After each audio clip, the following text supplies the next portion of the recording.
आज आपण अतिशय महत्वाचं प्रकरण की ज्यामुळं हे प्रकरण म्हणजे गणिताचा पाया आहे. ह्या संकल्पना जोपर्यंत माहित नाही होत तोपर्यंत आपण व्यवस्थित गणित नाही सोडू शकत किंवा अगदी बेसिक टू ऍडव्हान्स जाण्याचा प्रयत्न आजच्या व्हिडिओमध्ये करतोय. आजची पहिली स्लाइड पाहून तुम्हाला समजलं असेलच की आज आपण काय घेणार आहे तर संपूर्ण संख्याज्ञान एकाच व्हिडिओमध्ये.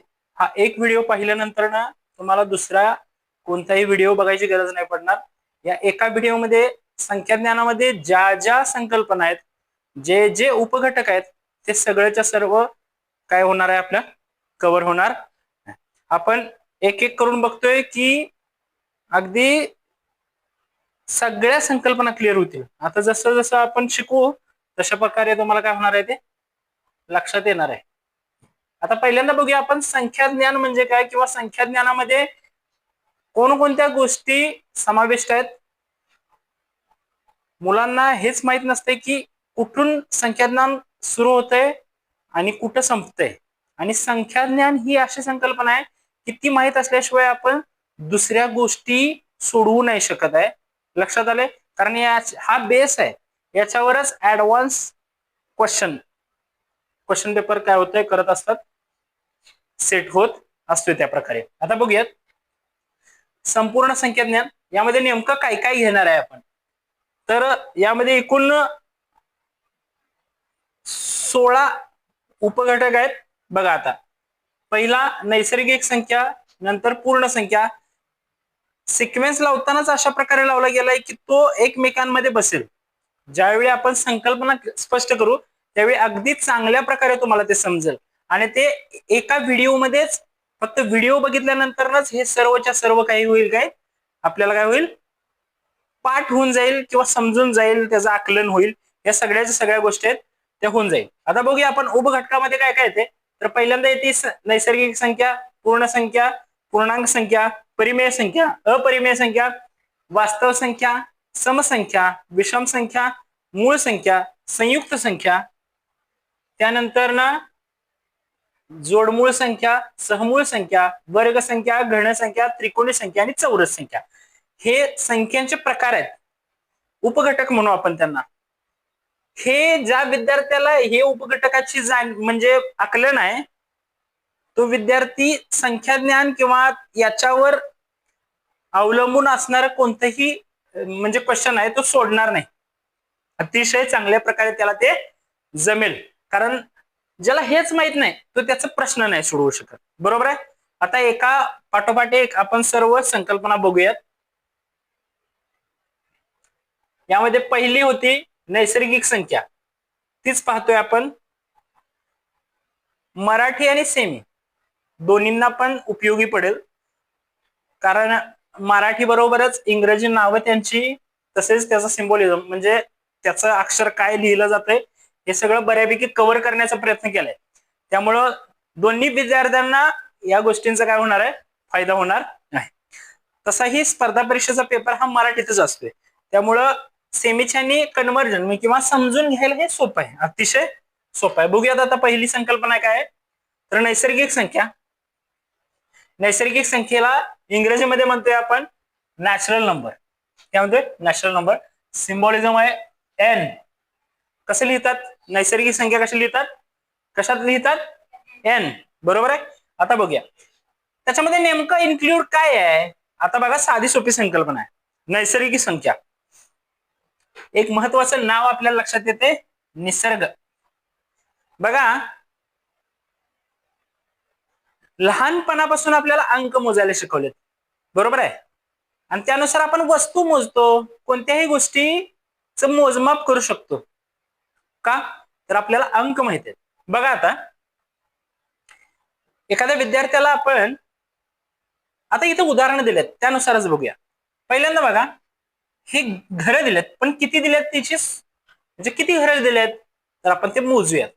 1 2 3.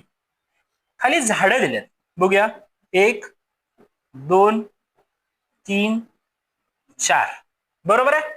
आता एक साधी सोपी संकल्पना आहे. बघा मी ज्यावेळी घरांची संख्या आणि झाडांची संख्या मोजायला सुरुवात केली त्यावेळी मी असं म्हणलो का इथं काहीच नाही तर इथं 0 झाड, मग 1 झाड, मग 2 झाड, मग 3 झाड, किंवा 0 आहे, 1 घर, मग 2 घर, मग 3 घर, असं नाही म्हणलो मी डायरेक्ट सुरुवात कुठून केली? 1 पासून. निसर्गातील कोणत्याही प्रकारची वस्तू असू दे किंवा व्यक्ती असू दे, कोणताही घटक असू दे, त्या घटकाला मोजायची सुरुवात कितीपासून केली जाते? 1 पासून. मग हेच लक्षात ठेवायचं आहे, नैसर्गिक संख्येची सुरुवात कितीपासून होते? 1 पासून होते. नैसर्गिक संख्येची सुरुवात कितीपासून होते? 1 पासून होते. बरोबर आहे? ठीक. एक गोष्ट ही संकल्पना समजली. आता नैसर्गिक संख्येमध्ये काहीतरी गोष्टी आहेत ते नेमकं त्याच्याबद्दलची माहिती, आपण कसं एखाद्या गोष्टीबद्दलची माहिती सांगतोय, तसं नैसर्गिक संख्येबद्दलची काही ना काहीतरी माहिती आहे. ती काय नेमकी आहे ते बघूया. पहिली गोष्ट समजली, नैसर्गिक संख्येला इंग्रजीमध्ये नंबर्स म्हणतात, नॅचरल नंबर म्हणतात. बरोबर आहे? नैसर्गिक संख्या बरोबर नॅचरल नंबर, सिम्बॉलिझम आहे n. आणि नैसर्गिक संख्येची सुरुवात जी होती कितीपासून होते? 1 पासून पुढे होते ती अनंतपर्यंत. बघूया आता इथे लिहून ठेवले बघा, सर्वात लहान नैसर्गिक संख्या. बरोबर. आता आपण ठरवलेच की आपण बघितलेच की बाबा 1 पासून सुरुवात होते, मग सुरुवातीची जी संख्या असते ती सर्वात लहान असते, म्हणून सर्वात लहान नैसर्गिक संख्या बरोबर किती असेल? 1 असेल. त्यानंतर ना बघा, सर्वात मोठी नैसर्गिक संख्या सांगता येत नाही. आता त्यानंतर ना बघूया, सर्वात लहान झाली, सर्वात मोठी झाली, 0 ही नैसर्गिक संख्या नाही. 0 ही नैसर्गिक संख्या नाही. आपण मग असे बघितलेच की बाबा 0 घर किंवा 0 झाड असं म्हणता येत नाही, किंवा आपण म्हणतच नाही तसं. डायरेक्ट आपण काय करतोय? 1 पासूनच मोजायला सुरुवात करतोय. इथपर्यंत समजलंय? आता पुढे, सर्व नैसर्गिक संख्या धन आहेत. बघा, सर्व नैसर्गिक संख्या धन आहेत. आता धन काय, ऋण काय, किंवा 0 या संकल्पना आहेत, त्या पुढे जसं जाल तशा प्रकारे तुमच्या 100% काय होणार आहेत? क्लिअर होणार आहेत. आता बघूयात, इथं जितकं सांगतोय तितकं लक्षात ठेवण्याचा प्रयत्न करा. पुढे ते रिपिटेशन होऊन 100% परफेक्शन होईल त्याचं. बघा, सर्व नैसर्गिक संख्या धनसंख्या आहेत. आता हे झाड आहे, ऋण 1 झाड असं कधीच म्हणणार नाही आपण. तर 1 झाड, 2 झाड, 3 झाड, 4 झाड. त्यामुळे सर्व नैसर्गिक संख्या या काय असतात? धन संख्या असतात. आता त्यानंतर बघा, नैसर्गिक संख्येची बेरीज व गुणाकार. आता मी एक या ठिकाणी तुम्हाला सांगेल, बेरीज आणि गुणाकार हे भाऊभाऊ आहेत. लक्षात आलं? बेरीज जशी असते तशाच पट म्हणजे गुणाकार असतो. त्यामुळं नैसर्गिक संख्येचे बेरीज व गुणाकार ही नैसर्गिक संख्या. याचं एक साधं सोपं उदाहरण दिलं मी.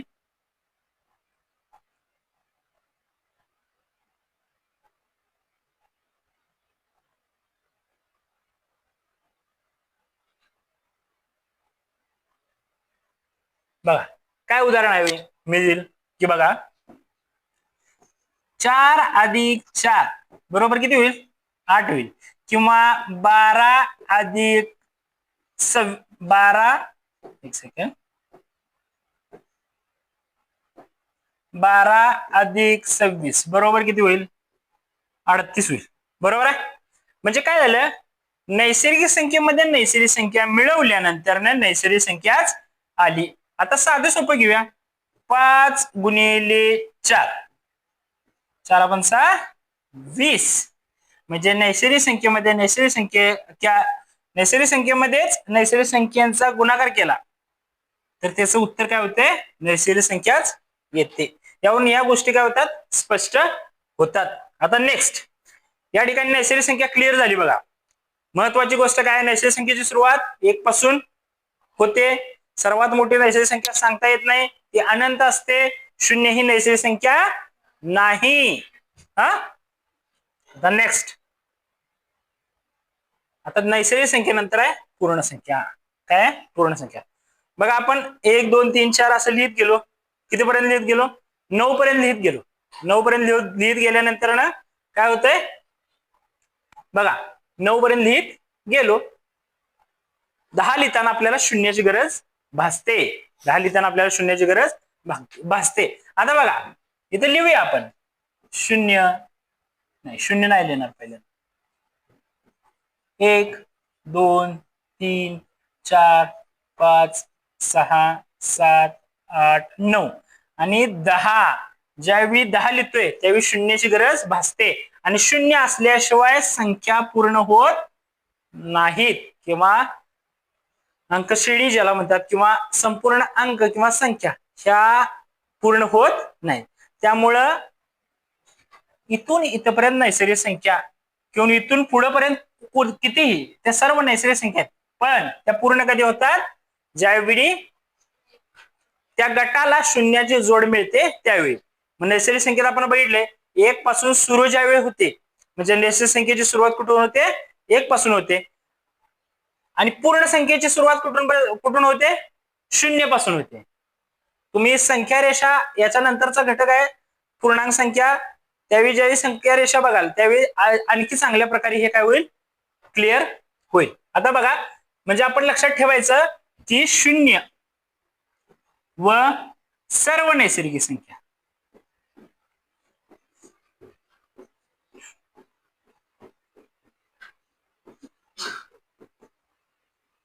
मिळून काय बनते पूर्ण संख्या बनते.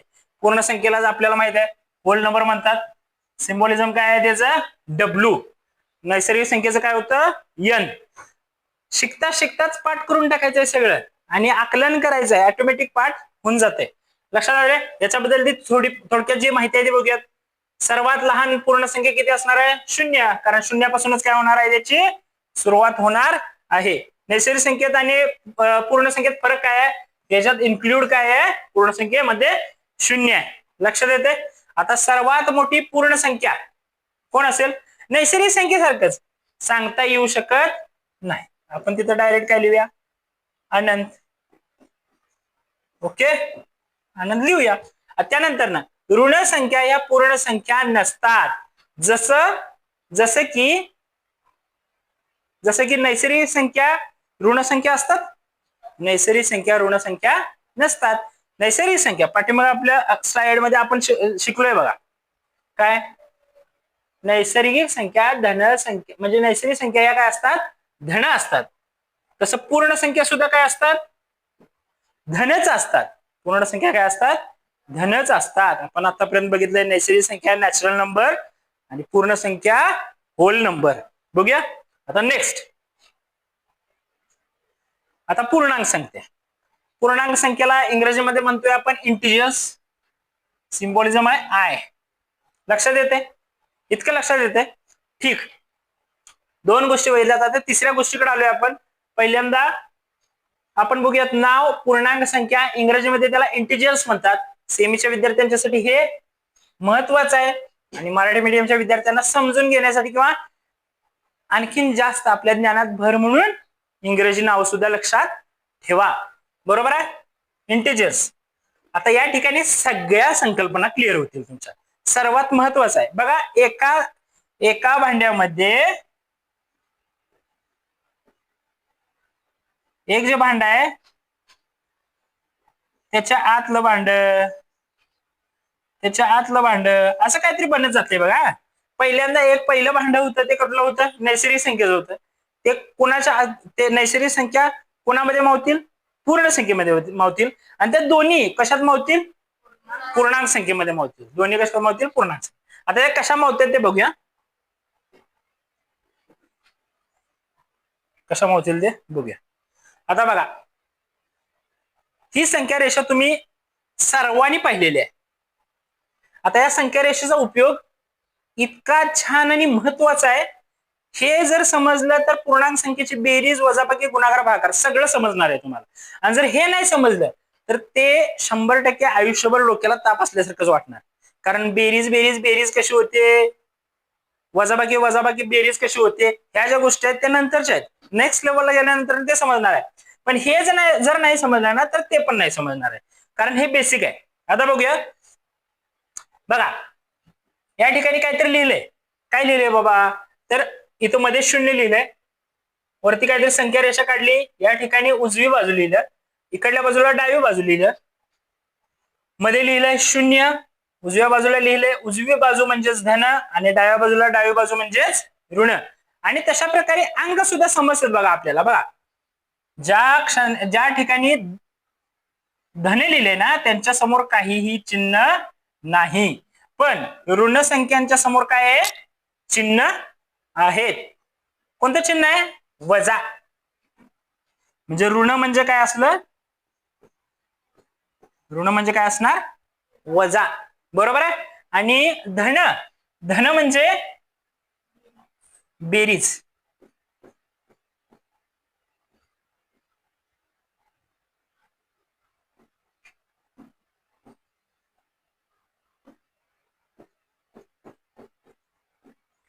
धन म्हणजे काय असणार आहे? बेरीज. आता बघूयात, आता ही संकल्पना बघूयात. बेरीज हे चिन्ह लिहायची गरज नाही, आपण लहानपणापासून हे बघतोय. बेरीज हे चिन्ह लिहायची गरज नाही, त्यामुळे ते लिहिलं जात नाही. पण वजाबाकी हे समजायला पाहिजे म्हणून ते काय केलं जातंय? लिहिलं जातंय. आता शून्य, त्याच्या खाली काय लिहिलंय बघा. शून्याच्या खाली लिहिलंय, शून्याच्या खाली लिहिलंय मध्य. काय लिहिलंय? मध्य. हा सेंटर आहे. त्याच्या उजव्या बाजूला धनसंख्या आहेत, डाव्या बाजूला काय आहे? ऋण संख्या आहेत. आता बघूया. आता ह्यामध्ये आपल्याला एक गोष्ट लक्षात येते बघा. ज्या धन आहेत किंवा शून्य पासून एक पासून सुरू होतात त्या पूर्वी आपण बघितलेल्या आहेत. काय होतात त्या? नैसर्गिक संख्या. आता बघा त्यानंतर दुसऱ्या कलरनं दाखवल मी. शून्य आहेत आणि शून्य आणि सर्व नैसर्गिक संख्या आहेत ते काय होते? पूर्ण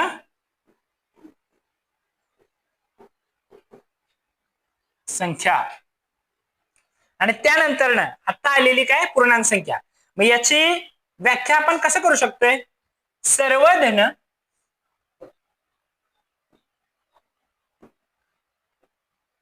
सर्व ऋण आणि शून्य. आणि कोण महत्वाचा? शून्य. बघा साधं सोपं आहे. सर्व धन सर्व ऋण आणि शून्य मिळून काय बनते? पूर्णांक संख्या बनते. अतिशय सोपं आहे का नाही? मग पूर्णांक संख्येमध्ये इन्क्लूड कोण कोण आहे? पूर्णांक संख्येमध्ये पहिल्यांदा आपण जे शिकलो ना नैसर्गिक संख्या ती इन्क्लूड आहे. नैसर्गिक संख्या इन्क्लूड आहे. बरोबर. मी सांगितलेलं सर्व नियम लागतात बघा त्याला. धन आहेत सगळ्या. हा सर्वात लहान एक आहे, सर्वात मोठी सांगता येत नाही. जे नियम पूर्वी सांगितलेत सर्वच्या सर्व नियम या ठिकाणी लागतात. एक संख्या रेषा आपण जर लक्षात ठेवली तर सगळ्याच्या सगळ्या गोष्टी आपल्या क्लिअर होतात. बरोबर आहे. ठीक. आता बघूया त्यानंतर नैसर्गिक संख्या संपल्या. त्याच्यानंतर आलं काय? शून्य. मग पूर्ण संख्येचं होतं बघा. सर्व नैसर्गिक संख्या आणि शून्य मिळून काय बनतात? पूर्ण संख्या बनतात. आता पूर्ण संख्या इथून पुढेपर्यंत काय झाल्या? पूर्ण संख्या. आणि आता पूर्णांक संख्येचं कसं होईल? सर्व धन सर्व ऋण आणि शून्य मिळून काय होते? पूर्णांक संख्या बनते. बरोबर. क्लिअर. याच्यात काय शंका? काहीच नाही शंका. आता बघा त्याच्याबद्दलची माहिती आपल्याला लक्षात आलंय बघा. उजवी बाजू म्हणजे धन, डावी बाजू म्हणजे ऋण. लक्षात येते? मध्य म्हणजे शून्य. ठीक. आता त्याच्याबद्दल जी थोडक्यात जी माहिती आहे ना ती बघूयात काय काय आहे. आता त्याच्याबद्दल बघूया. सर्वात लहान धन पूर्णांक संख्या एक. बघा उजव्या बाजूला होती बघा. छोटं थोडं करू काय?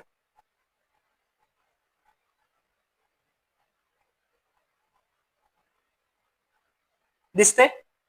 दिसते? हा ठीक.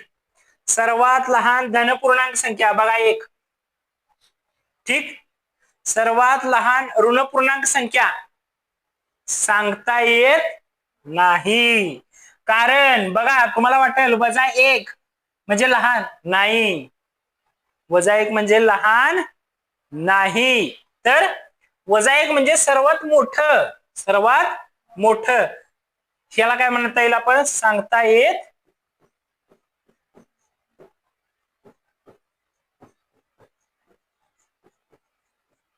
काय लिहिलंय मी? सर्वात लहान ऋण पूर्णांक. सर्वात लहान म्हणजे इकडे जायचंय तसं बारकं होतंय बघा. सर्वात मोठी धनपूर्णांक संख्या सांगता येत नाही. सर्वात मोठी ऋणपूर्णांक संख्या सांगता येते का नाही? सांगता येतंय. -1. काय सांगितले? सर्वात मोठी ऋणपूर्णांक संख्या. सर्वात मोठी कोण आहे? -1. ठीक.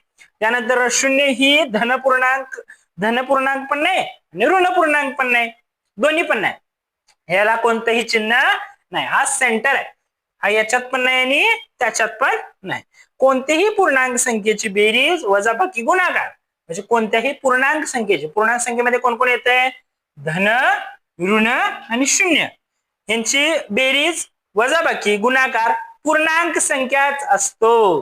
पूर्णांक संख्याच असतो. बघा या दोन्हींचं काही जरी केलं, आता ज्यावेळी त्या पूर्णांक संख्येची बेरीज वजाबाकी गुणाकार भागाकार घेणार त्यावेळी ह्या संकल्पना 100% क्लिअर करणार. आता एवढंच लक्षात ठेवायचं, कोणत्याही पूर्णांक संख्येची बेरीज वजाबाकी आणि गुणाकार काय होतंय? पूर्णांक संख्याच येत असतो. बरोबर आहे. एक साधं सोपं बेरजेचं उदाहरण फक्त देतो. आता बघा असं लिहिलं मी 7 + 5 बरोबर किती झाले? 7 आणि 5 12. 7 आणि 5 12. आणि आता असं लिहिलं -4 + -9 काय सांगितले? बेरीज असते, दोन्ही संख्येची चिन्ह समान असतात त्यावेळी काय नियम आहे? तर दोन्ही संख्येचे चिन्ह न बघता मध्ये काय आहे? बेरीज आहे म्हणून दोन्हीची बेरीज घाला. 9 4 9 13 आणि समान चिन्ह द्या -13. आता हे अगदी छान आणि सोप्या पद्धतीनं पूर्णांक संख्या ज्यावेळी शिकवतोय ना त्यावेळी बेरीज वजाबाकी ज्यावेळी घेईल ना त्यावेळी 100% ते सांगणार. बरोबर. 3 गोष्टी शिकवल्या बघा. नैसर्गिक संख्या, पूर्ण संख्या, पूर्णांक संख्या. नैसर्गिक संख्येला इंग्रजीमध्ये नॅचरल नंबर सिम्बॉलिझम n. त्यानंतर पूर्ण संख्येला काय सांगितलं? पूर्ण संख्येला होल नंबर आणि W. त्यानंतर ना पूर्णांक संख्येला इंटिजर्स, त्याला इंग्रजीमध्ये सिम्बॉलिझम काय आहे? I. आणि त्याच्यात काय येतं? इन्क्लूड सर्व धन, सर्व ऋण आणि 0. पूर्णांक संख्येमध्ये पाठीमागच्या दोन्ही सुद्धा इन्क्लूड म्हणजे समाविष्ट होतात. नेक्स्ट आता परिमेय संख्या महत्वाची गोष्ट आहे बरं का. अतिशय काय आहे? महत्वाची गोष्ट आहे. बघा परिमेय संख्या म्हणजे अशा संख्या की ज्या P/Q स्वरूपात मांडल्या जातात. मला काय समजायचं नाही हे लहान असताना. आता बघा कशा संकल्पना त्या क्लिअर होतात बघा. आणि Q ही 0 नसते किंवा Q ही 0 नसते पाहिजे. म्हणजेच Q 0 नाही. आता उदाहरण घेऊया. उदाहरण संख्या रेषेचं घेऊया. आता ही संकल्पना काय आहे ती बऱ्याचशाच विद्यार्थ्यांना समजत नाही. बघा P/Q म्हणजे काय रे बाबा? तर ते असं आहे का? म्हणजे अंश आणि छेदात लिहिलं तरच ती परिमेय संख्या आहे. तर कशा प्रकारे ते समजतंय बघा. आता आपल्याला बघा एक संख्या रेषा आपण काढून घेऊया म्हणजे पूर्णांक संख्या. बरोबर आहे. इथे 1 2 3 4 इथं -1 -2 -3 -4 इतकीच गरज पडते. म्हणजे अशा प्रकारे एवढ्यात ते उदाहरण देता येते म्हणून तेवढं लिहिले. बरोबर. किंवा त्याच्यापेक्षा जास्त पण तुम्ही घेऊ शकताय. आता या सगळ्या ज्या संख्या आहेत त्या सगळ्या संख्येचा छेद किती असतो माहिती आहे का? 1. छेद किती आहे? सर्वांचा छेद काय आहे? 1. या शून्याचा छेद सुद्धा 1 आहे. बरोबर आहे. सगळ्यांचा छेद काय आहे? 1 आहे. पहिली गोष्ट. मग तुम्ही म्हणणार सर असं लिहिलं तर नुसतं 8 परिमेय संख्या आहे का? तर परिमेय संख्या आहे. कारण 1 हा अंक लिहिला जात नाही. एवढी संकल्पना क्लिअर? आता त्याच्यानंतर ना ऋण संख्येला आहे का? ऋण संख्येच्या खाली छेद आहे का? आहे. सगळ्यांच्या खाली छेद 1 हा आहेच. त्यामुळे ह्या बघा P/Q स्वरूपात लिहिता येतात ना. याला जर आपण P म्हणलं आणि ह्याला जर Q म्हणलं P/Q स्वरूपात झालं. अट काय आहे की Q हा काय नको पाहिजे? 0 नको पाहिजे. म्हणजे असं जर लिहिलं 5/0 ही परिमेय संख्या आहे. ही परिमेय संख्या नाही, परिमेय संख्या नाही. बघा अशा प्रकारचे स्कॉलरशिपला प्रश्न यापूर्वी विचारले गेले आहेत. बघा लक्षात आले. म्हणजे क्यू काय नको पाहिजे, शून्य नको पाहिजे, हे चूक, आणि हे बाकीचं सगळं जे आहे ते बरोबर. मग एक गोष्ट सांगा, सर्व नैसर्गिक संख्या परिमेय संख्या असणार का? असणार. सर्व पूर्ण संख्या परिमेय संख्या असणार का? असणार. त्यानंतर सर्व पूर्णांक संख्या परिमेय संख्या असणार का? असणार. म्हणजे परत आणि भांड्यात भांड बसलं का? बसलं. ठीक. आता याच्या पुढे म्हणजे हे तुम्हाला लक्षात आले की बाबा त्याचा छेद काय नको पाहिजे, शून्य नको पाहिजे, बरोबर आहे. ठीक. ह्या गोष्टी काय होत्या, महत्वाच्या होत्या.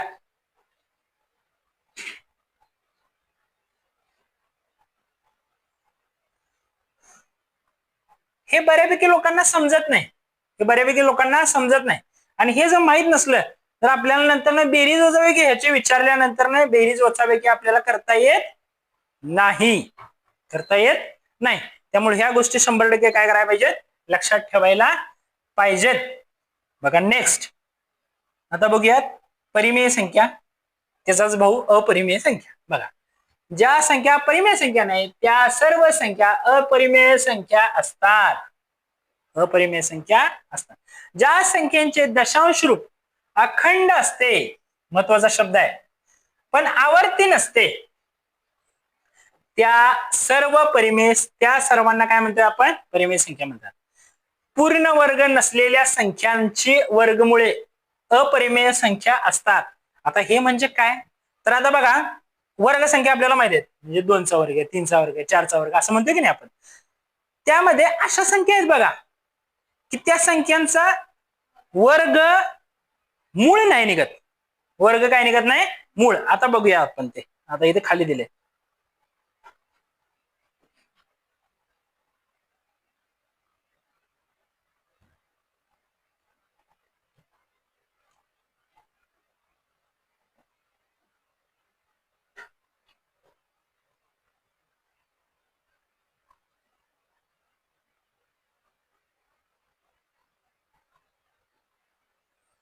इथे खाली दिले बघा.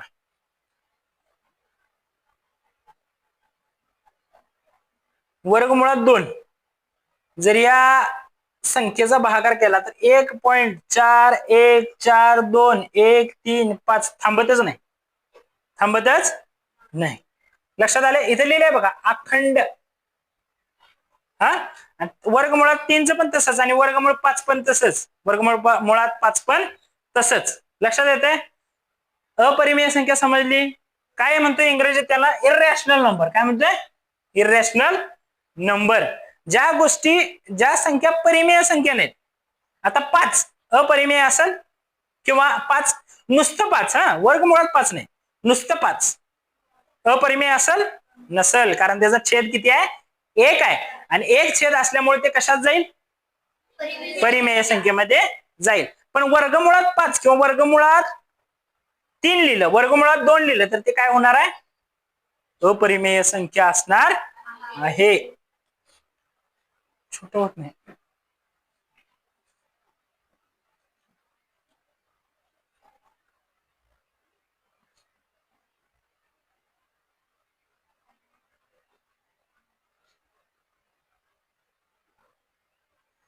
ठीक, अशा प्रकारे आहे ते. आता नेक्स्ट वास्तव संख्या. काय होते, वास्तव संख्या. बघा इन्क्लूड, आता आणि परत इन्क्लुडेशन आलं बघा. वास्तव संख्या बघा, सर्व परिमेय व अपरिमेय संख्या मिळून वास्तव संख्या बनतात. वास्तव संख्येला इंग्रजीमध्ये म्हणतात काय, रॅशनल नाही, रिअल नंबर. काय म्हणतात, रिअल नंबर म्हणतात. काय म्हणतात, रिअल नंबर म्हणतात. मग परिमेय संख्येमध्ये पाठीमागच्या सगळ्या बसल्या, बरोबर आहे. परिमेय संख्येमध्ये पूर्णांक संख्येपर्यंतच्या सगळ्या बसल्या. अपरिमेय संख्येमध्ये जे परिमेय संख्येमध्ये बसत नाही ते बसलं, बरोबर आहे.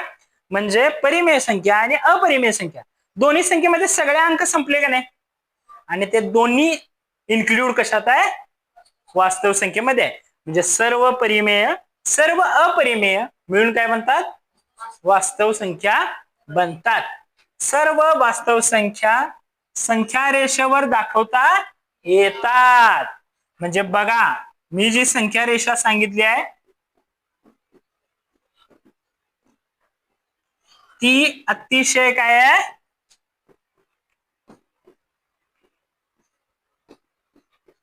महत्वाची आहे. ही फक्त संख्या रेषा समजली, ह्या सगळ्याच्या सगळ्या गोष्टी आहेत त्या काय होणार आहेत, समजणार आहेत. बघा नेक्स्ट, आता इथून पुढे महत्वाची गोष्ट लक्षात आली. आतापर्यंत जे झालं ते बेसिक, म्हणजे ते जर आले नाही तर तुम्हाला हे येणार नाही. आता त्या 1 पासून किंवा 0 पासूनच्या ज्या संख्या होत्या त्यांचं बायफर्गेशन आहे. बायफर्गेशन म्हणजे सगळे एकत्र आहे आणि त्यांचे मग गट्टे गट्टे केले, वेगवेगळे काय केले, गट्टे गट्टे केले. बघा आता त्या कशा कशा प्रकारे. पहिला, त्यामध्ये पहिला काय आहे, समसंख्या. कारण आतापर्यंत बघा सलग संख्यांच घेतलंय मी, 1 2, मग तिकडं पाठीमाग गेल्यानंतर ना -1 -2 असंच घेतले. आता हे जे सलग आहे त्या सलगला फोडले, म्हणजे बायफर्गेट केले. काय केले, बायफर्गेट केले. कशा प्रकारे केले ते बघूया. आता त्यामध्ये पहिली गोष्ट आहे समसंख्या. ज्या संख्येच्या एकक स्थानी, आता एका प्रकरणामध्ये कसोट्यांच्या प्रकरणामध्ये वगैरे आपण बघतोय काय, एकक स्थान म्हणजे काय, युनिट प्लेस एकक स्थानी 0 2 4 6 8 यापैकी एखादा अंक असेल म्हणजे एका स्थानकावर एकच अंक बसणार आहे. बरोबर आहे, एका स्थानकावर काय बसणार आहे, एकच अंक बसणार आहे. एकच अंक बसणार आहे. आता बघा पुढे, एखादा अंक किंवा एखादी संख्या घेतली, अंक म्हणजे एकच, एकच अंक असतो त्याला अंक म्हणतात, आणि अंक एकत्र राहिल्यानंतर त्याला संख्या म्हणतात. या संकल्पना ज्या आहेत त्या म्हणजे आपण सहजरित्या बोलून जातो, पण त्या संकल्पना खूप महत्वाच्या आहेत. बघा आता, अंक घेतला 7 किंवा अंक घेतला 8, अंक घेतला 5, अंक घेतला 2, काय झालं 2, अंक घेतला 4 6 3 असं काही घेतलं. आता हे डायरेक्ट युनिट प्लेसलाच बसणार आहेत. बरोबर आहे, एककच आहेत हे सगळे. आता बघूया आपण एकक स्थानी काय पाहिजे, 0 2 4 6 8 हाय, नाही. समसंख्या असणार आहे, नाही. समसंख्या असणार आहे, नाही. असणार आहे, असणार आहे, असणार आहे, असणार आहे, असणार आहे, असणार. ही नसणार, ही असणार. आता एवढं जर आपल्याला माहिती झालं तर आपण कुठला बी अंक घेतला चालतो.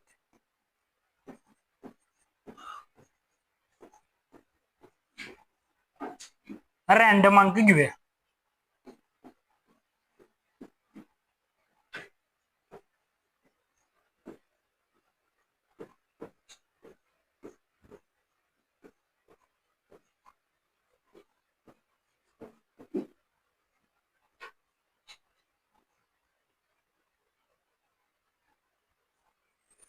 आता फक्त एक, म्हणजे ज्याला अंक जरी वाचायला नाही आला किंवा ज्याला संख्या जरी वाचायला नाही आली तरी पण ते सम आहे का विषम आहे सांगू शकते. कारण त्याला माहित आहे, त्याला फक्त व्याख्या माहित आहे किंवा ते समसंख्या म्हणजे काय माहित आहे. काय माहित आहे, एकक फक्त बघायचं, युनिट. युनिट आहे बरं काय, यू म्हणजे काय आहे, युनिट आहे. बरोबर आहे. 5 2 4 6 8 आहे, नाही. 0 2 4 6 8 नाही. 5 म्हणजे ही समसंख्या नाही. 2 नंबरला 8 आहे, नंतर ना बघा 5 नाही, त्यानंतर बघा 5 नाही, त्यानंतर ना 8 आहे, 3 नाही, 4 आहे. झालं.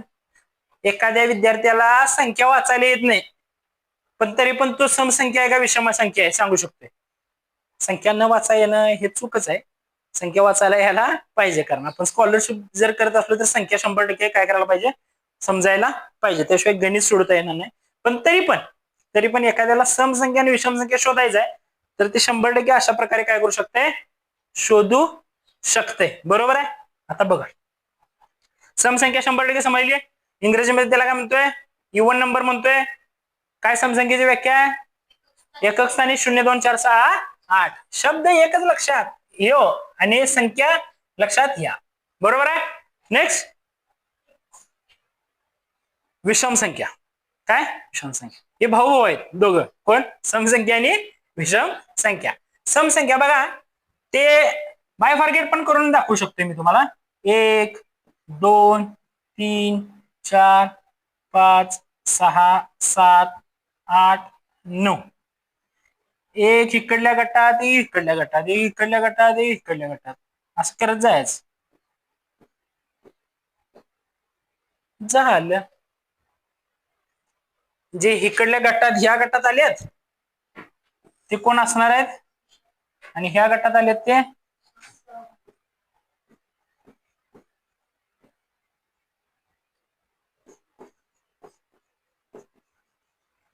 तिची व्याख्या काय होती? 0 एकक स्थानी कोण पाहिजे? 0 2 4 6 8. सम झालं. आणि ह्याच्यात काय आहे? 1 3 5 7 9. म्हणजे रॅन्डम अंक कुठला जरी घेतला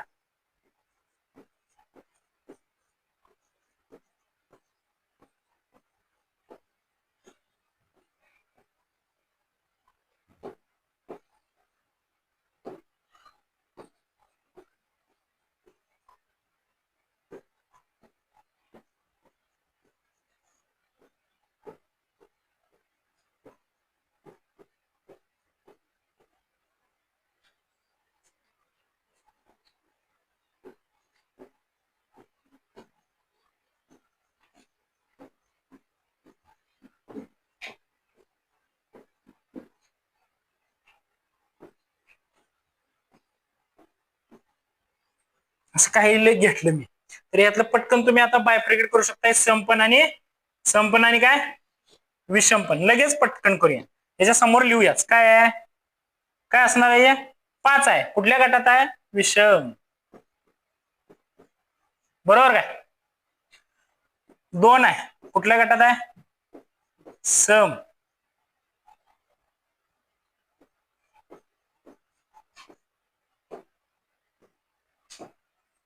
9 कुठल्या गटात आहे? विषम.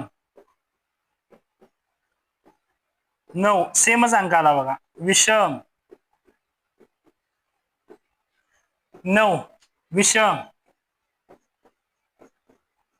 4 सम. समोरचा अंक काय बघतोय? काय काहीच बघत नाही, पण तरी पण समजते की नाही, कारण हे बेसिक आहे. आता हे 5 विषम, 3 विषम, 4 विषम, 2 सम. हे चुकलं.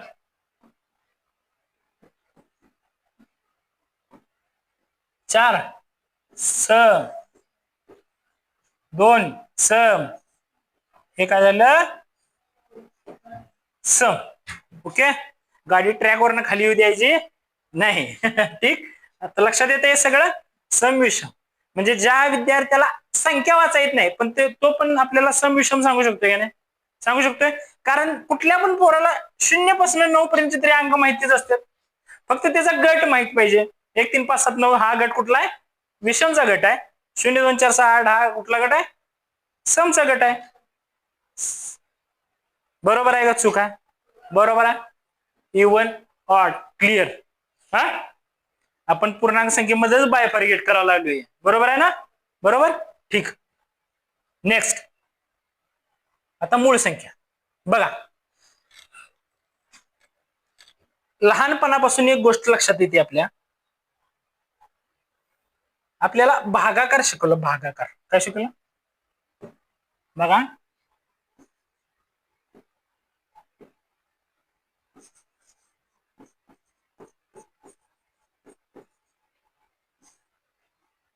आणि त्यात एक असा शब्द होता बघा, निशेष. म्हणजे शेष म्हणजे शिल्लक. निशेष म्हणजे शिल्लक काय राहायला नको पाहिजे. बरोबर ना? म्हणजे जे बाकी काय उरायला पाहिजे? 0 उरायला पाहिजे. आता एक गोष्ट तुम्हाला सांगतो. एक साधं सोपं गणित घेऊया. साधं सोपं गणित. 5 घेतला अंक आणि त्याला भागिले 2 म्हणजे ह्याचं नाव काय आहे हे मी प्रत्येक वेळी सांगत असतोय, कारण हे मुलांना काय होतोय, विसर पडतोय याचा, आणि या संकल्पना जर विसरल्या तर समजत नाही, नेक्स्ट लेवल आहे ते जाऊ शकत नाही आपण. बघा आता 5, ह्याला काय म्हणतोय आपण, भाज्य, आणि याला काय म्हणतोय, भाजक. आता ह्याचा जर बेचा पाडा जर म्हणला 2च्या पाड्यात काय 5 नाही, 2 2 1 4 आहे, 5चा 4 इथे उरला 1, म्हणजे ही काय उरली बाकी, आणि हे काय आहे भाकार. अगदी बरोबर आहे. या संकल्पना क्लिअर झाल्यात. आता हे म्हणणार तुम्ही हे आता का सांगायला लागलोय, तर इथं काय आहे माहिती आहे,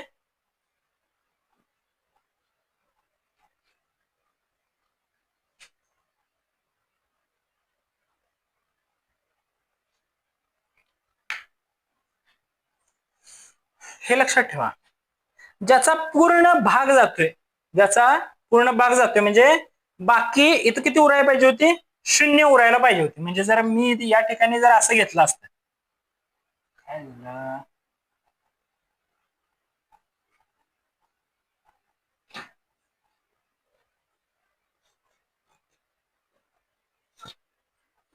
बाकी काय उरायला पाहिजे होती, 0 उरायला पाहिजे होती. बघा आता या ठिकाणी जर मी अशा प्रकारे एक बिंदू घेतलं, काय तर इथं 6 घेतलं आणि इथं 2 घेतलं, 2 त्रिक 6, म्हणजे काय झाले 0 बाकी उरली.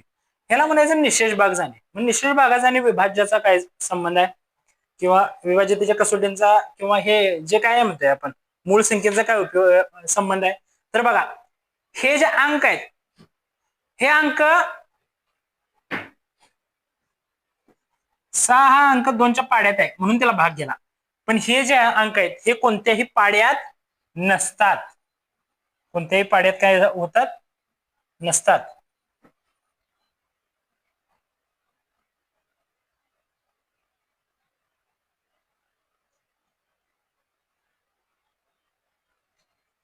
आता बघूयात ते. ज्या संख्येचे एक गोष्ट लक्षात ठेवायची, हे भाजक म्हणजेच हे विभाजक आहे, हे भाज्य म्हणजे विभाज्य आहे, वि काय आहे भाज्य आहे. हा फुटतो आणि हा फोडतो, हा फुटतो आणि हा फोडतो. आता ह्याच्यात बघायचंय, विभाजक म्हणजे फोडणारा, याच्या कोणी याला यासने कोणीही पूर्ण पूर्ण भागात काय करू शकत नाही, फोडू शकत नाही. मग पूर्ण संख्या बघा, पूर्ण म्हणजे 0च्या पुढे असते, एक लाडू, एक लाडू म्हणजे पूर्ण लाडू, आणि अर्धा अर्धा फोडलेला म्हणजे ते अर्धा लाडू. लक्षात आलं काय, तो पूर्ण संख्येत येत नाही, तो पूर्ण संख्येत येत नाही. म्हणून बघा, ज्या संख्येचे विभाजक नसतात त्या संख्यांना मूळ संख्या म्हणतात. म्हणजे तुम्ही जर म्हणला सा माझ्याकडे 5 लाडू आहेत आणि 5 लाडू मधले 2 जणांना वाटायचे आहेत, तर मी 2 2 लाडू देणार आणि एक लाडू असतो तो अर्धा अर्धा देणार.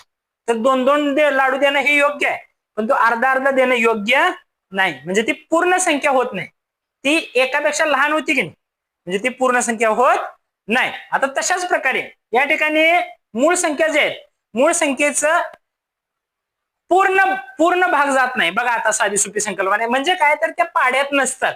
हे महत्वाचं आहे, हे सांगायला लागलोय, कारण ह्या संकल्पना किंवा मूळ संख्या 1 ते 100 पर्यंत, 1 ते 100 पर्यंत 25 आहेत, आणि ते लक्षात राहत नाहीत. बऱ्यापैकी विद्यार्थ्यांच्या काय राहत नाहीत, माहित आहे सगळ्यांना पण लक्षात राहत नाही. ते लक्षात कसं ठेवायचं, तर ते संकल्पना समजली की ऑटोमॅटिक लक्षात राहते. बघा काय संकल्पना आहे की बाबा त्याचे विभाजक नसतात, मग विभाजक काय, विभाजक नसतात. बघा आता साधी सोपी संकल्पना आहे. आता 1 ते 100 पर्यंतच्या सगळ्या संख्या काय केल्यात मी लिहून घेतल्यात. कुठल्या प्रकारच्या म्हणायचे असणे, मूळ संख्या. काय मूळ संख्या बघा, 2 3 5 7 10 पर्यंतच्या, 11 13 17 19 20 पर्यंतच्या, 23 29 31 37 41 43 47 53 59 61 67 71 73 79 83 89 आणि 97 किती आहेत, 25 आहेत. किती आहेत, 25 आहेत. पटपट पटपट तोंडपाठच व्हायला पाहिजे. इंग्लिशमध्ये त्याला प्राईम नंबर म्हणतात, लगेच तोंडपाठच व्हायला पाहिजे. लक्षात आले काय, बघा आता ह्याच्यातल्या काही संकल्पना आहेत, की ज्या आपण नैसर्गिक संख्येमध्ये बघितलं, पूर्ण संख्येमध्ये म्हणजे लहान कोण असते, मोठं कोण असते, या सगळ्या संकल्पना काय केल्या आपण बघितल्या. ह्याच्यात पण तशाच प्रकारे बघणार आहे आपण, कारण ह्या गोष्टी ज्या सांगतोय ह्या इन डिटेल म्हणायच्या. म्हणजे त्याविषयी एखाद्या व्यक्तीविषयी किंवा आपल्या मित्राचं नाव घेतल्यानंतर आपल्या डोळ्यासमोर आपला मित्र कसा येतोय, तशाच प्रकारे पूर्ण संख्या किंवा मूळ संख्या म्हणल्यानंतर ना मूळ संख्येचे सगळ्या इन डिटेल गोष्टी आहेत त्या माहित पाहिजेत आपल्याला. जर त्या संपूर्ण संख्या माहित नसतील तर मग आपण कुठंतरी चुकणार आहे, कुठेतरी चुकणार आहे. आपल्याला त्याच्या ओळखीचा विसर पडलाय असं लक्षात ठेवायचं. बघा आता, म्हणून हे क्लिअर आणि इन डिटेल घ्यायला लागलोय. बघा आता याच्यामध्ये 1 ते 100 मध्ये 1 नाही आहे बघा, कारण 1 ही मूळ पण नाही आणि संयुक्त पण काय. आता संयुक्त म्हणजे काय, कारण अजूनपर्यंत संयुक्त झालं नाही. संयुक्त म्हणजे काय नेक्स्ट स्लाइड मध्ये असणार आहे ते. बघा आता, ही एक ही मूळ ही नाही आणि संयुक्तही नाही, आणि 2 ही एकमेव संख्या आहे की ज्या समसंख्या आहेत. बघा ऑब्झर्वेशन केल्यानंतर समजतात, एक पण संख्या सम विषम मध्ये, आता मगाशीच आपण सम विषम समजून घेतलेला आहे. एक पण संख्या म्हणजे 2 सोडलं तर एक पण संख्या सम नाही बघा, कारण सम संख्येचे 2 तुकडे व्यवस्थित होतात.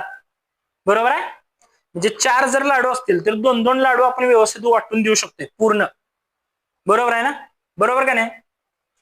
म्हणजे सम संख्येचे काय होतात, 2 तुकडे पडतात किंवा 2 समान भाग होऊ शकतात, पण विषम संख्येचे 2 समान पूर्ण भाग होऊ शकत नाहीत. हे महत्वाचं आहे. बघा मग 2 ही एकमेव काय आहे संख्या, समसंख्या. ती सम पण आहे आणि काय आहे मूळ पण आहे, आणि एक सम पण नाही आणि नाही एक सम नाहीच सोडा, संयुक्त पण नाही आणि मूळ पण नाही. बरोबर आहे, पण ती कशात गणली जाते, विषम मध्ये गणली जाते. हा, कोण ना कोणतरी कुठल्या ना कुठल्या तरी गटात आहे. बरोबर, ठीक आहे. आता नेक्स्ट, आता संयुक्त संख्या. ज्या संख्यांचे विभाजक असतात म्हणजे काय, ज्या पाड्यात असतात, ज्या काय होतात पाड्यात असतात, म्हणजे सम असू शकतात, विषम असू शकतात. हा, बरोबर आहे. म्हणजे तुम्ही म्हणणार सर सम संख्येचं व्यवस्थित विभाजक होतात म्हणतात, मग विषम संख्येचं पण होतात की होतात. त्याचा विभाजक कोण आहे, त्याचा विभाजक कोण आहे त्याच्यावरती बरेचसे डिपेंड आहे, बरेचसे डिपेंड आहे. बघा ते कसोटीत तुम्हाला समजेल. आता संयुक्त संख्या उदाहरण काय घेऊ शकतो आपण संयुक्त संख्येचं. आता समजा उदाहरण रँडम घेतलं 75, त्याला भागिले कोण आहे विभाजक याचा, 15 आहे की विभाजक याचा. किंवा लहान बारक्यापासून बघायला गेलं तर बघू शकतोय आपण 5 पण आहे. बरोबर आहे का नाही, 5 आहे, 15 आहे, 15 5 75. लक्षात येते, 15 5 हा, अजून 25 पण आहे, मग 3 पण आहे. लक्षात आलं, बरोबर का चूक. जे पाड्यात येते ते सगळं काय संयुक्त. मग आता हे एक गोष्ट मला सांगायची, 1 पासून 100 पर्यंत, 1 ते 100 सम किती असतील, सम निम्म्या सम आणि निम्म्या विषम म्हणजे 50 असतील. बरोबर आहे, 1 ते 100 विषम किती असतील, विषम 50.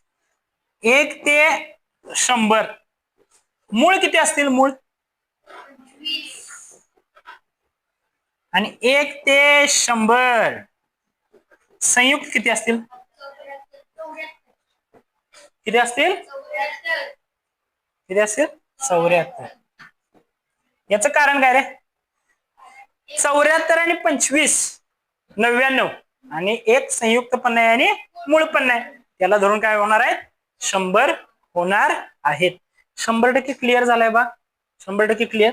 नेक्स्ट, हे महत्वाचं आहे बरं का. आता त्यानंतर याला म्हणतात जोडमूळ संख्या. आता बघा प्रत्येक गोष्ट एकमेकावर काय आहे डिपेंड आहे. पहिल्यांदा मूळ संख्या बघितली, त्यानंतर जोडमूळ संख्या काय आहे बघा. जोडमूळ संख्या इंग्रजीमध्ये त्याला काय म्हणतोय, ट्विन प्राईम. काय म्हणतोय, ट्विन प्राईम. अशा मूळ संख्या की ज्यांच्यामध्ये एक संयुक्त संख्या असते. म्हणजे एक संयुक्त संख्या म्हणजे काय, आता ते पुढे कळतंय आपल्याला. 1 ते 100 मध्ये एकूण अशा 8 जोड्या आहेत. बघा पाठीमागच्या स्लाइड मध्ये इथं मूळ संख्या आपल्याला बघितल्यात आपण, मूळ संख्या. त्या मूळ संख्यात सलग संख्या आहेत पण त्याच्यामध्ये एक संयुक्त आहे. संयुक्त म्हणजे काय? भाग जाणारी. कशा प्रकारे येते बघा, अतिशय सोपं आहे बघा. 3 5 मूळ संख्या आहे. 3 5 मूळ संख्या, त्याला ह्या 4 न काय केले? जोडले, म्हणजे धरून ठेवले. बरोबर आहे. 4 न काय केले? धरून ठेवले. 5 7 6 न काय केले? धरून ठेवले. 11 13 12 न धरून ठेवले.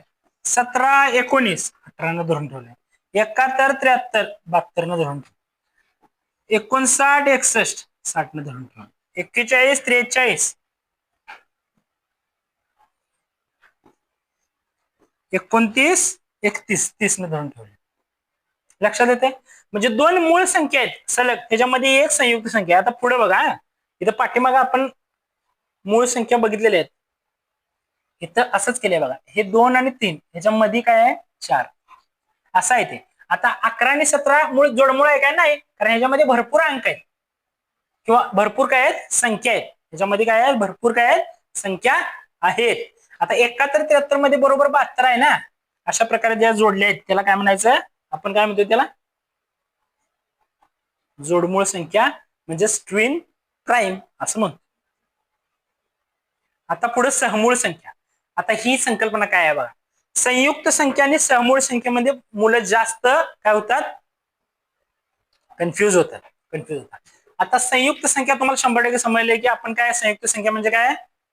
पाड्यातल्या संख्या. आता सहमूळ म्हणजे एक संयुक्त आणि एक मूळ, त्यांच्या नावातच आहे, एक संयुक्त आणि एक मूळ. आता हे 11 काय आहे? मूळ, बरोबर काय? आणि 12 काय आहे? संयुक्त. काय दोन्ही मिळून काय झाल्या? सहमूळ. बरोबर आहे. 97 115 115 ला भाग जातोय नाही, एका दणक्यात कळतंय ते आपल्याला का 15 आहे म्हणून, 5 आहे म्हणून. 5 ला 15 ला, ह्या 115 ला 5 ची कसोटी लागू पडते. बरोबर आहे ना. त्यामुळे हेच विभाजक असू शकतात नाही, असतातच. बरोबर आहे. आणि 97 चे विभाजक नसतात. त्यामुळे कारण ही काय आहे? मूळ आहे. ही काय आहे? संयुक्त आहे.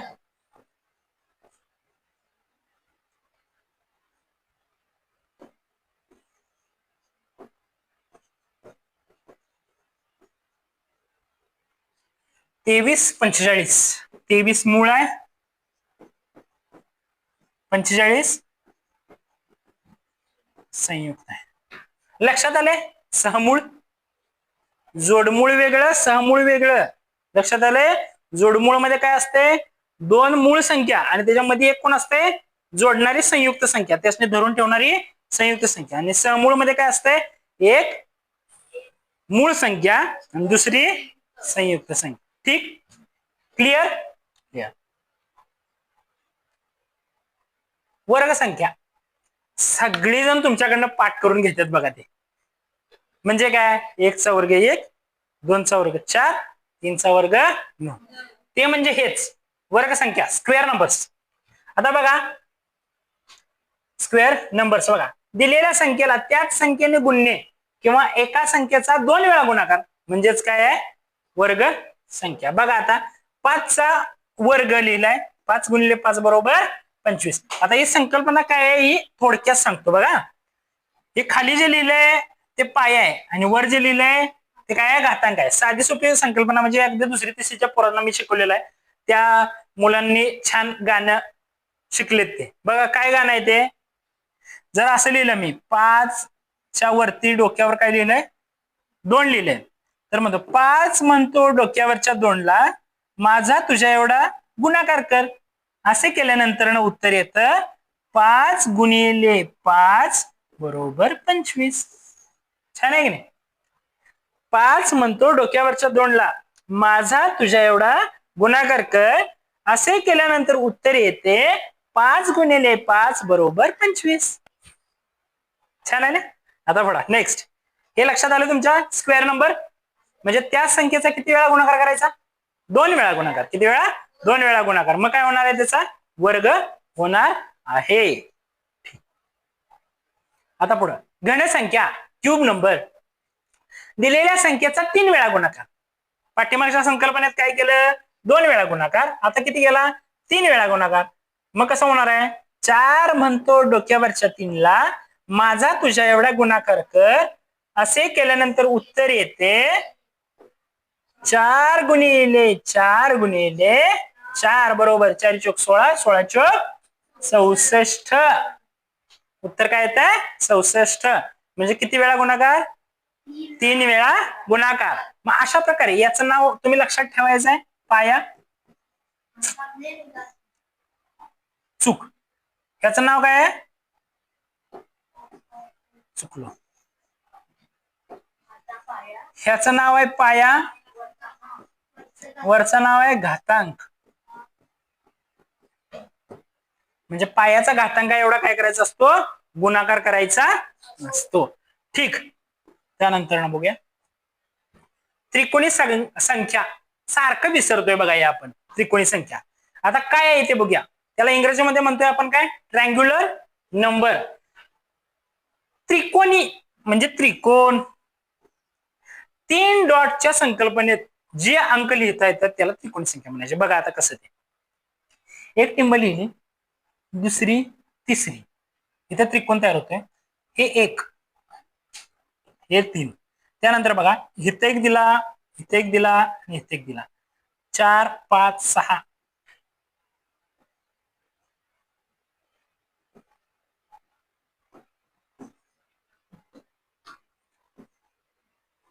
इथे एक दिला, इथे एक दिला, इथे एक दिला, इथे एक दिला. 7 8 9 10. त्यानंतर ना पुढे 1 2 3 4 5 म्हणजे किती झाले 15. म्हणजे त्रिकोण पूर्ण होतोय बघा. हे यांच्यामध्ये त्रिकोण दुसऱ्या कलरने दाखवतो म्हणजे तुमच्या लक्षात बघा. डॉटला टच करतो. हा एक त्रिकोण झाला. त्यानंतर ना दुसरा त्रिकोण इथं झाला बघा. त्यानंतर ना तिसरा त्रिकोण इथं झाला. त्यानंतर चौथा त्रिकोण इथं झाला. असं पुढे पुढे काय होईल जाईल. हे जे अंक आहेत ही त्रिकोणी संख्या. आता हे त्रिकोणी संख्या 1 3 6 10 15. आता हे ह्याच लिहायची पद्धत म्हणजे हे नंतर ना तुम्ही ज्यावेळी प्रश्नपत्रिका सोडवणार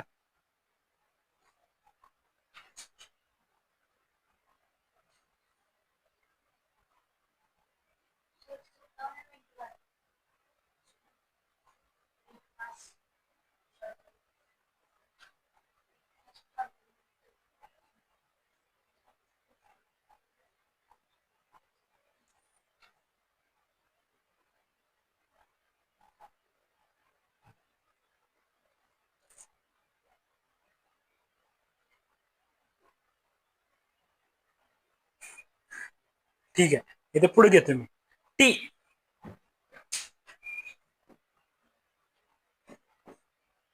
इज इक्वल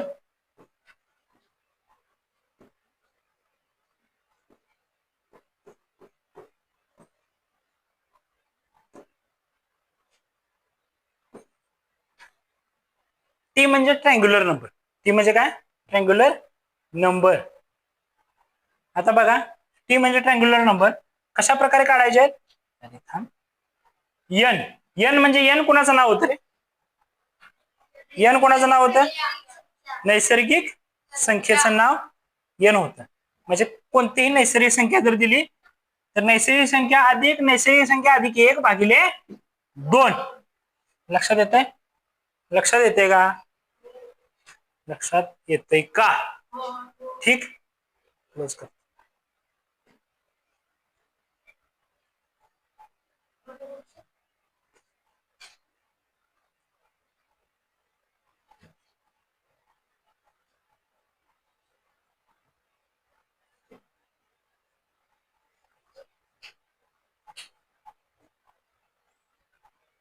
एकच स्लाइड राहिली. ठीक. अशा प्रकारे काय काढलं जाते त्याचं काय काढलं जाते त्रिकोणी संख्या काढली जाते. नेक्स्ट चौरस संख्या. चौरस संख्या बरोबर वर्ग संख्या.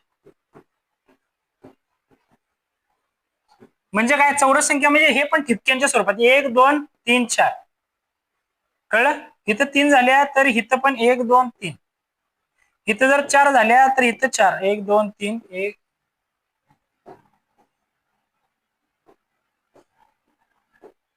म्हणजे बघा इथं 1 होतं, 2 होत्या, 2च्या 2. ज्यावेळी 2 होत्या त्यावेळी 4 झाल्या, 3 होत्या त्यावेळी काय झाल्या 9 झाल्या, 4 होत्या त्यावेळी काय झाल्या 16 झाल्या. म्हणजे ते वर्गाच्या स्वरूपात रे. म्हणजे कसं, एकचा वर्ग जे एक टिंब असतोय, एक टिंब असते त्यावेळी एकचा वर्ग काय असतोय, एकच असतोय. हा, 2 असते त्यावेळी त्याच्या इकडल्या बाजूला पण 2 पाहिजे. मग 2चा वर्ग किती आहे, 2चा वर्ग किती आहे 4. आणि 3 ज्यावेळी असते त्यावेळी 3चा वर्ग काय पाहिजे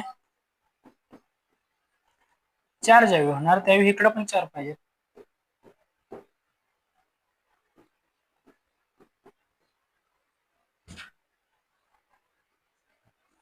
शेवट 16. अशा प्रकारे आपण काय झालंय, संपूर्ण काय झालंय स्क्वेअर नंबर पर्यंत आलोय. एक हलकं रिव्हिजन घेऊया आणि थांबूया. संपली आहे स्लाइड. एक साधं सोपं रिव्हिजन. पहिल्यांदा बघितले आपण, ह्या सगळ्याच्या सगळ्या काय आहेत, संख्या ज्ञानामध्ये इन्क्लूड उपघटक आहेत. बघा पहिल्यांदा बघूया, नैसर्गिक संख्या, पूर्ण संख्या, पूर्णांक संख्या, परिमेय संख्या, अपरिमेय संख्या, वास्तव संख्या, सम संख्या, विषम संख्या, मूळ संख्या, संयुक्त संख्या. त्यानंतर ना जोडमूळ संख्या, सहमूळ संख्या, वर्ग संख्या, घन संख्या, त्रिकोणी संख्या आणि चौरस संख्या. हा मास्टर रिव्हिजन लास्ट हे सगळ्यात महत्वाचं आहे. आता जे 2 मिनिटं जे आहेत, आता जे तासभर शिकलोय ते अगदी 2-1 मिनिटात काय होणार आहे, रिवाइज होणार आहे. बघा पहिल्यांदा सांगितलं नैसर्गिक संख्या इंग्रजी मध्ये म्हणतात काय, नॅचरल नंबर. सिम्बॉल काय आहे, एन. काय आहे सिम्बॉल, काय आहे एन आहे. सुरुवात कितीपासून होते, 1 पासून. आणि सर्व संख्या कशा असतात, धन असतात. आणि सर्वात मोठी सांगता येते काय, सांगता येत नाही. त्यानंतर त्यांची बेरीज जर केली नैसर्गिक संख्येची आणि गुणाकार केला तर काय येतोय, नैसर्गिक संख्याच येतोय. त्यानंतर बघा पूर्ण संख्या. पूर्ण संख्येला इंग्रजीमध्ये म्हणतात होल नंबर. सिम्बॉलिझम काय आहे, डब्ल्यू. त्यानंतर सर्वात लहान पूर्ण संख्या काय आहे, 0. सर्वात मोठी कोणती आहे, सांगता येत नाही. मग ह्याच्यात इन्क्लूड कोण आहे, नैसर्गिक संख्या आहेत. म्हणजे त्याची व्याख्या आपण कशी ठरवली, 0 व सर्व नैसर्गिक संख्या मिळून काय म्हणते, काय म्हणते, पूर्ण संख्या बनत असते. त्यानंतर पुढं पूर्णांक संख्या. ही सगळ्यात महत्वाची गोष्ट आहे. सर्व धन, सर्व ऋण व शून्य मिळून काय म्हणतात, पूर्णांक संख्या बनतात. त्यानंतर पूर्णांक संख्येनंतर परिमेय संख्या. अशा संख्या की ज्या पी छेद क्यू स्वरूपात मांडता येतात, ज्याचा छेद काय नसतो, 0 नसतो, अशा संख्यांना काय म्हणतोय आपण, पूर्णांक परिमेय संख्या. इंग्रजीमध्ये त्याला काय म्हणतोय आपण, रॅशनल नंबर असं म्हणतोय. त्यानंतर काय, अपरिमेय संख्या, इरॅशनल नंबर. ज्या कशा स्वरूपात आहेत, अखंड स्वरूपात आहेत आणि आवर्ती नसते. खरं अखंड स्वरूपात असते पण आवर्ती नसते. म्हणजे आपण त्याचं उदाहरण कसं लक्षात ठेवू शकतो, मूळ वर्गमूळ. मूळ संख्या म्हणजे 2 संख्या ही मूळ आहे आणि 5 ही संख्या काय आहे, मूळ आहे. त्यांचं वर्गमूळ काय आहे, आवर्ती म्हणजे अखंड असते. अशा प्रकारचा. मग वास्तव संख्या म्हणजे काय, जे पाठीमागचे सगळे आहेत ती भांडी कशात येणार आहेत, वास्तव संख्येमध्ये येणार आहेत. सगळ्या संख्या ज्या आहेत त्या कशात येणार आहेत, वास्तव संख्येमध्ये येणार आहेत. म्हणजे परिमेय आणि अपरिमेय. कारण परिमेयमध्ये पाठीमागच्या सगळ्या बसतात, ज्या परिमेयमध्ये बसत नाही त्या अपरिमेय मध्ये बसतात. आणि परिमेय आणि अपरिमेय दोन्ही मिळून काय बनतात, वास्तव संख्या बनतात. नेक्स्ट समसंख्या. आता त्या तुम्हाला मगाशी सांगितले की त्यांचं काय आहे, हे बायफर्गेशन आहे. समसंख्या म्हणजे कसं, ज्या संख्येच्या एकक स्थानी काय आहे, 0 2 4 6 8 यापैकी एखादा अंक असतो त्या संख्येला समसंख्या म्हणतात. यात माहित काय पाहिजे, 0 2 4 6 8 आणि एकक स्थान. नेक्स्ट विषम संख्या. विषम संख्येचं काय आहे, सेम समसंख्येसारखं फक्त अंक बदलणार आहेत, 1 3 5 7 9 आणि स्थानक कुठलं आहे, एककच आहे.